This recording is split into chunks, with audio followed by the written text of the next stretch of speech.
ये इंसाफ चाहिए, फांसी चाहिए, सीबीआई की जांच चाहिए। प्राइवेट पार्ट से काट दिए गए और 40-50 से चक्कू मार दी गई हैं। जब वो वहाँ पर ड्यूटी कर रही थी और ईमानदारी से काम कर रही थी, तो शायद गवर्नमेंट को उसकी ईमानदारी पसंद नहीं आई।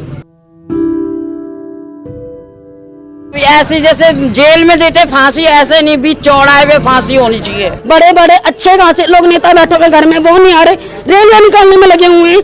इस बच्ची के लिए कुछ नहीं दिख रहा, वो सिविल डिफेंस में थी, एक देश के लिए कुछ करने के लिए उम्मीद के लिए इतनी बड़ी पढ़ाई करके आगे आई, और उस देश की बेटी के लिए जब देश ही खड़ा नहीं हो रहा तो इंसाफ कहाँ से मांगोगे? तो देश में जिस महिला को पूजने की बात की जाती है, उसको पूज नहीं काटा जा रहा है। मतलब ऑफिस में कुछ ऐसा गलत हुआ होगा, कुछ ऐसा गलत हुआ जिसकी वजह से उसकी बात उसको घेरा जा रहा है, और कहीं ना कहीं एविडेंस ऐसे मिलेंगे जो उस लड़की से जुड़े हुए हैं। इसमें भी किसी बड़े आदमी का हाथ है, जो इस तरीके से पूरे केस को रफा दफा करने की कोशिश की जा रही है कि एक बंदा आता है, अपने आप को सरेंडर करता है कालिंदी कुंज में आके, थाने में आकर कि मैं उसका पति हूँ।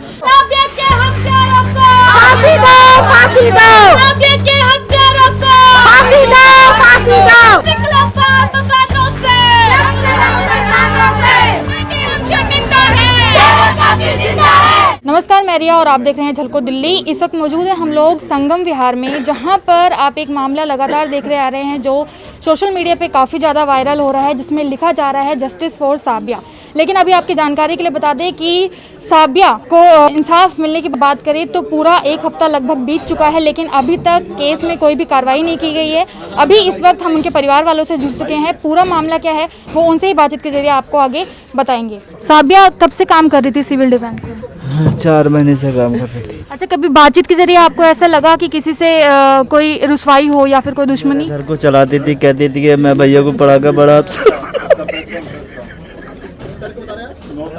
ये इंसाफ चाहिए, फांसी चाहिए, सीबीआई की जांच चाहिए। फिलहाल एक ही कहना है कि हमें न्याय मिले, जितने भी दरिंदे इसमें शामिल हैं उन्हें फांसी मिले, कड़ी से कड़ी सजा दी जानी चाहिए। अच्छा, ये बताइए अभी तक कौन आया है आप लोगों के पास आश्वासन के लिए? कौन कौन आया है? मैम सभी लोग आ रहे हैं, लेकिन कुछ न्याय नहीं मिल रहा है। मैम कभी आपसे कोई बातचीत हुई हो तो कभी कुछ ऐसा लगा हो कि कुछ गलत हो रहा है या चल रहा है? मैम कभी ऐसा नहीं हुआ, कभी परिवार में किसी को ऐसा नहीं बताया। अच्छा, दोस्तों से कोई बातचीत आप लोगों की हुई है? क्योंकि जहाँ पे बता रहे हैं कि उन्हीं के फ्रेंड सर्कल्स में से 1-2 का हाथ है इसके अंदर। हाँ मैम, उसमें जो बात हुई थी उस दिन रात में मम्मी पापा दोनों गए थे लड़की के, उनकी जो बात हुई थी, बात होने के लिए उनका सिर्फ यही कहना था कि आपको इस मामले के बारे में पता है आज जो ऑफिस में हुआ? मतलब ऑफिस में कुछ ऐसा गलत हुआ होगा, कुछ ऐसा गलत हुआ जिसकी वजह से उसकी बात उसको घेरा जा रहा है, और कहीं ना कहीं एविडेंस ऐसे मिलेंगे जो उस लड़की से जुड़े हुए हैं। उसकी मौत का एक बहुत बड़ी मिस्ट्री है। देखिए, आज उसको रिमांड पर लिया जाना था, जिसके निजामुद्दीन नाम जिसका है, लेकिन आज वो अपनी तबीयत खराब का बहाना बताता है, सब कुछ करता है, वो रिमांड नहीं ली जाती है।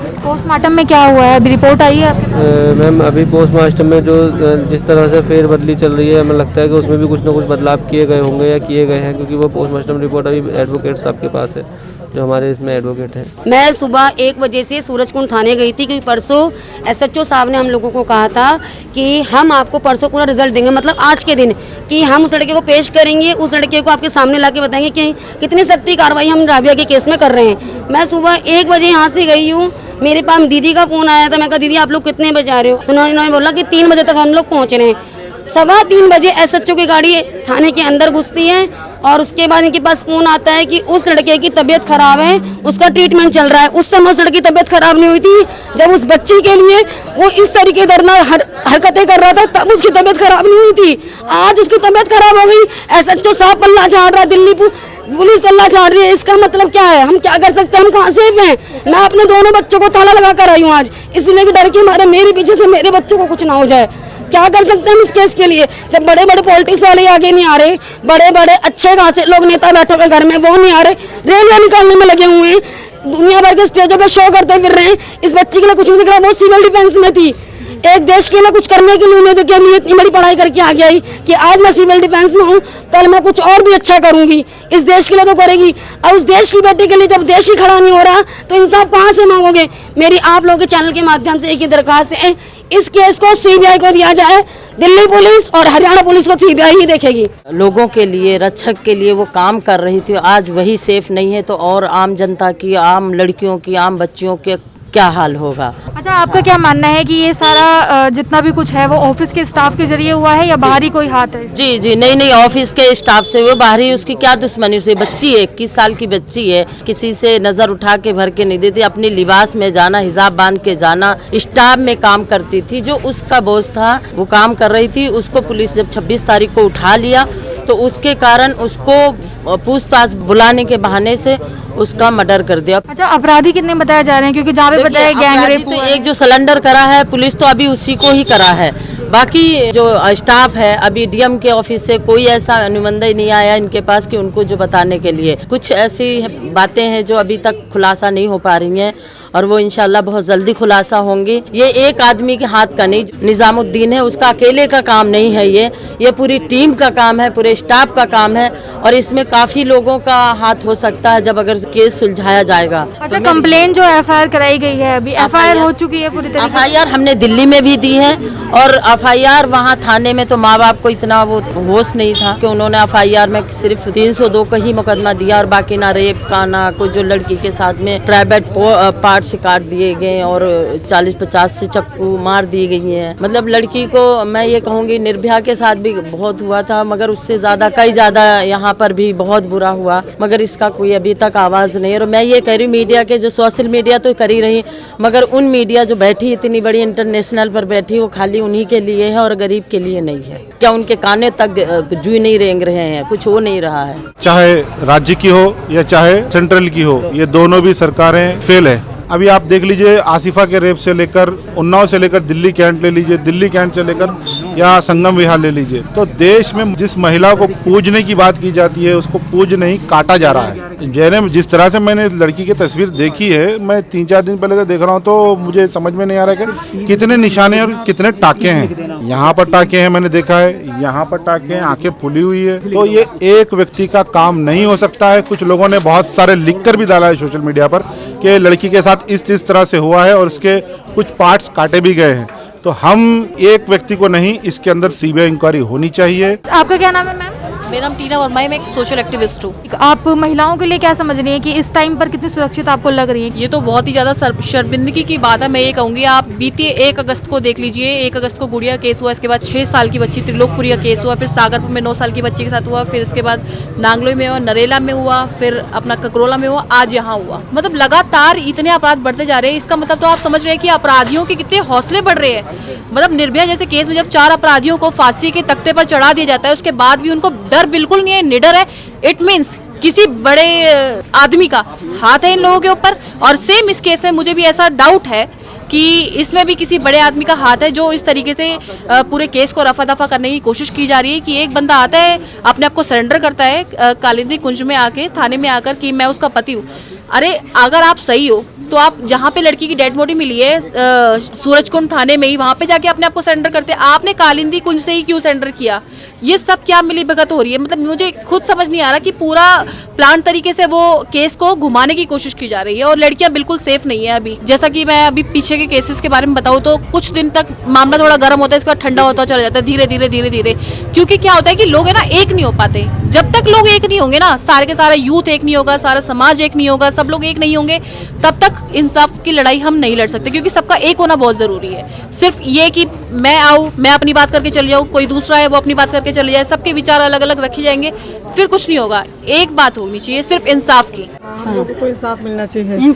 हम लोगों की बेटियां जाती हैं बाहर, वो भी जॉब करती हैं, इतना डरे हुए हैं कि आज उसकी बेटी के साथ हुआ, कल हमारी बेटी के साथ हुआ। घर में बैठी, मैं नहीं भेज रही हूँ। क्या कह रहे हैं आप? मेरी बेटी 2 दिन से भी बैठी है घर में, नहीं भेज रही हूँ कि मुझे बहुत डर लग रहा है कि बाहर बेटियां कैसे भेजेंगे। मुझे बस इंसाफ चाहिए। जिन लोगों का हाथ है उनको फांसी उनको भी ऐसा होना चाहिए। जिस तरीके से उस लड़की को मारा गया है ना, उसी तरीके से अपराधी को मारना चाहिए। हम मानेंगे, ताकि उसका दर्द उसे भी महसूस हो कि वो लड़की कैसे मरी थी और अब वो कैसे मर रहा है। हमारे हवाले कर दे। हमारी बच्ची के साथ अगर इस तरीके की वो घटना करने उसे आता है तो हमें भी उस अपराधी को सजा देने आता है। अगर सरकार में इतनी हिम्मत नहीं है अगर क्षमता खत्म हो गई है तो हम लोग के हाथ उसको हमारे हवाले कर दे उसको, हम अपने आप उसको जो भी सजा देनी होगी हम अपने आप सजा दे देंगे।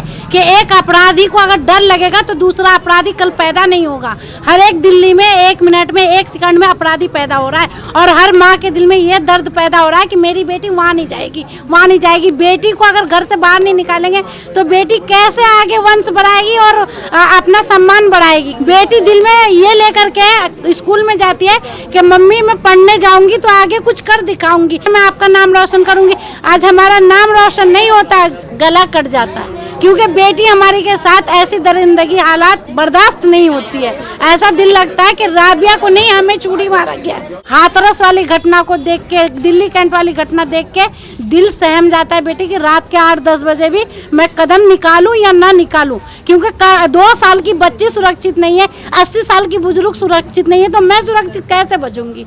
दरिंदों के हाथ से मैं कैसे बच पाऊंगी? ना हम लोग को ऐसी कोई सुरक्षा कि हम लोग में हाथ में दे के हाँ हम लोग ही अपना वार कुछ कर सके। मतलब आप कह रहे हैं कोई औजार ऐसा हमारे पास हमें दे, हमें ऐसा साधन दे कि जो हमारे साथ ऐसी दुर्घटना के लिए वो तैयार होते हैं उन छिछोड़ेपन के लिए, उसके लिए हमें भी कुछ साधन दे कि हम ही वो अपने घटना को कामयाब कर पाए। क्या नाम है आपका? मेरा नाम हरदयाल सिंह है और मैं इस मामले को सुनकर यहाँ पर आया हूँ। मैं दिल्ली कैंट जो शमशान घाट वाला जो केस हुआ है मैं उसमें विटनेस हूँ। आपका जो झलको मीडिया चैनल है इसके लिए मैं बहुत बहुत धन्यवाद कहूँगा कि दिल्ली कैंट के अंदर भी आपने इसको कवर किया और यहाँ वाले में भी आप इसको जनता की आवाज़ बन रहे हो। जो ये महिलाओं पर जो अत्याचार हो रहे हैं ये बेहद दुखनीय अपराध हैं और सरकारों से अपील करूँगा कि हम सब ने वोट देकर इन सरकारों को बनाया है और सरकारें इस पर नई कठोर कानून लेकर आए और इसके ऊपर कम से कम जुडिशियल इन्वेस्टिगेशन तो होनी चाहिए, SIT का गठन हो। अच्छा ये बताइए, दिल्ली कैंट में अभी इतना टाइम लगा है तब जाके आपने बताया कि एक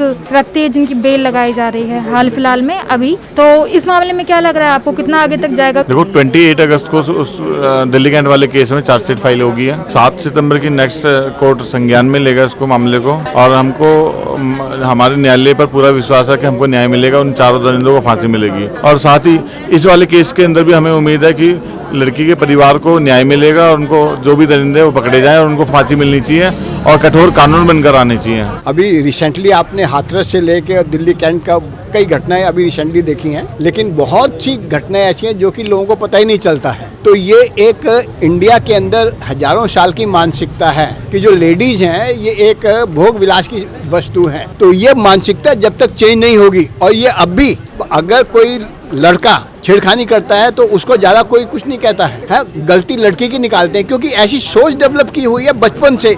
तो ये सोच बदलने की जरूरत है, ये तो है इसकी जड़। जिन्होंने ये कांड किया वही नहीं, जो उन मुलजिमों को बचा रहे हैं, पुलिस अफसर हों या दूसरे बड़े बड़े अफसर हों, जो इनके दफ्तर वाले जो बड़े अफसर हैं, तो उन सबको आइडेंटिफाई करके उनके अगेंस्ट में केस बनने चाहिए, तभी जाके लोगों के अंदर थोड़ा डर पैदा होगा। तो ये देख सकते हैं अभी जहाँ पर आपने देखा कि इस अपराध को लेकर लोगों के बीच में काफी ज्यादा क्रोध है। अभी इस वक्त हम रोड पर खड़े हैं, यहाँ पर आप देख सकते हैं कि रोड जाम करने की पूरी कोशिश की जा रही है। साथ में नारे आप सुन सकते हैं कि बार बार यही नारे लगाए जा रहे हैं कि इंसाफ दो, इंसाफ दो। आप देखते हैं कि लगातार ऐसी कुछ घटनाएं आती है तो उसमें हैशटैग चलाए जाते हैं, साथ में नारे लगाए जाते हैं और भी बहुत कुछ। लेकिन ऐसे में जो महिलाएं हैं या फिर जो नारियां हैं या फिर जो बच्चियां हैं, लगातार उनके साथ इस दुष्कर्म की घटनाएं सामने आती रहती हैं। ऐसे में प्रशासन के ऊपर ये प्रश्न उठता है कि आखिर कब तक इस तरीके के हालात हमारे देश में बने रहेंगे या राजधानी में बने रहेंगे, या फिर ऐसा कब होगा जब महिलाएं अपने आप को सड़कों पर सुरक्षित महसूस करेंगी। तो ये देख रहे थे आप पूरी घटना, तो इस पर आपकी क्या राय है वो आप जरूर बताइएगा। साथ में इस खबर को आगे तक पहुँचाइए ताकि जो परिवार है उसको इंसाफ मिल सके। और साथ ही मेरे साथ मिलकर बहुत शुक्रिया। मैं रिया कैमरा पर्सन राजा के साथ झलको दिल्ली।